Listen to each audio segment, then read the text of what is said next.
A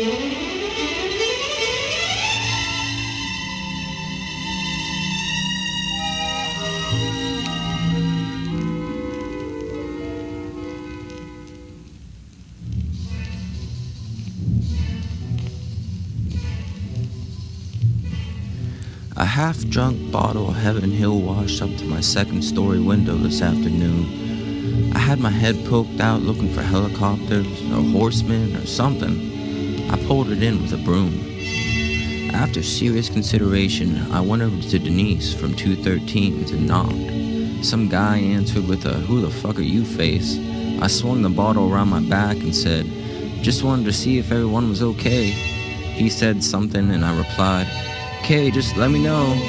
I didn't know what I wanted him to let me know. So I walked down to Jim from 204's.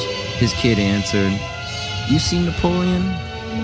"Nah, sorry buddy," I replied, and squeezed past him, partially concealing the bottle with my thigh. I walked into the living room where Jim was sitting on the couch, staring at the flat screen like it worked. He swiveled his head around and asked the same question his kid did. "Not since there was streets," I said. "Man, Anna's been torn up about that yippy turd."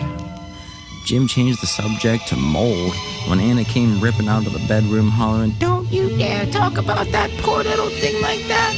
I began to back towards the door as she was giving it to Jim. He craned his neck around and asked, "What's with the bottle?" "You know where to find me," I said. Once more I gave my apologies to the kid for not knowing where his dog was and started back down the soggy hall.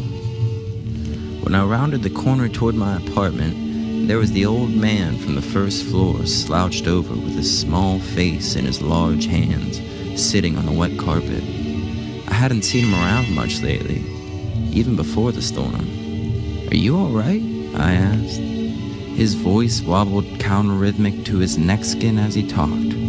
"I got Beth safely to the boat. They didn't have room for me. They said they'd come back. Beth was his wife. She died 3 summers ago. He had the wake in their apartment and people clogged the hall for 2 days and 2 nights. Well, what are you gonna do in the meantime?" He just glared at the dark beige of the wall and shrugged. I held up the bottle and swished it back and forth.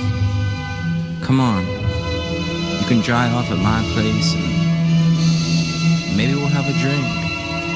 I had to help him up. We spent the night drinking cheap whiskey, talking about John Huston movies and cars I'd never seen in person. And we waited for the horsemen.